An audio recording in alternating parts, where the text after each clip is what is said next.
Je vais vous lire un texte que j'ai écrit et que j'ai nommé Erreur technique.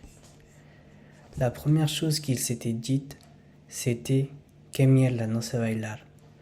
Le genou droit à terre, il venait de demander la main de sa copine sur les quais du canal Saint-Martin, après 3 ans de vie commune. Il venait de réaliser le plus gros, mais la seule chose qui le préoccupait, c'était comment il allait se débrouiller le jour du mariage. En rentrant, une main sur le volant, il écoutait un nouvel épisode d'un podcast dont sa future femme était fan, L'éloge du bug, du code à changer, diffusé sur France Inter. Ce podcast explore comment un bug informatique, bien que problématique, peut également être un catalyseur pour l'avancée technologique. En l'écoutant, Henri s'était surpris à réfléchir et à se dire qu'un petit bug au niveau de ses pieds ne serait pas de trop au moment du bal d'ouverture.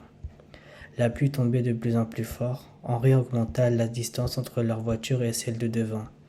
Mais soudain, une voiture sans feu de croisement allumé passa à une vitesse folle, effleurant leur véhicule. Ce simple contact fit perdre le contrôle à Henri. La voiture glissa avant de se renverser.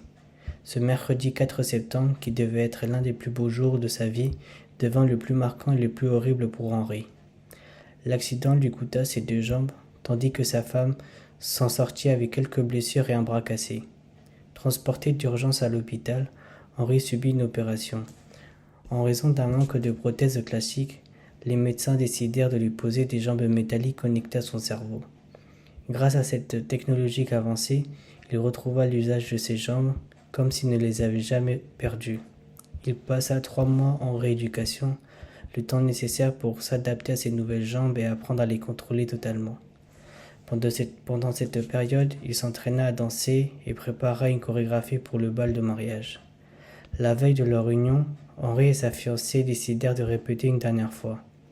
Pour la première fois, ils ressentirent une connexion si profonde que chaque pas semblait naturel. « C'est comme si tu n'avais jamais perdu tes jambes, Amor, » lui dit sa compagne. « C'est bien mieux qu'avoir des jambes normales. Je ne ressens aucune fatigue et j'ai l'impression de déborder d'énergie, » répondit Henri avec enthousiasme. « Je vois ça, s'exclama Stéphanie, amusée.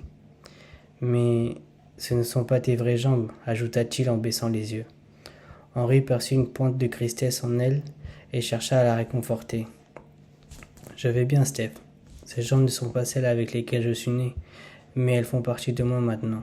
Ne t'inquiète pas, je suis pas un robot, lui dit-il avec tendresse. Oui, mais tu n'as pas peur qu'elles cessent de fonctionner ou qu'elles finissent par te faire du mal ? Non, aucun risque. Le docteur m'a rassuré Elles sont faites de matériaux avancés. Elles se rechargent et se corrigent toutes seules. Même si elle n'était pas totalement convaincue, Stéphanie choisit de croire en ses paroles. Le grand jour arriva, le mariage se déroula parfaitement. Une cérémonie magnifique, une grande affluence et une ambiance digne des films de Noël. Quand vint le moment du bal, Henri se plaça au milieu de la piste, tendit la main vers Stéphanie et ils commencèrent à danser. Tout se passait bien jusqu'à la dernière figure. La jambe métallique gauche d'Henri émit un grincement suivi d'un filet de fumée.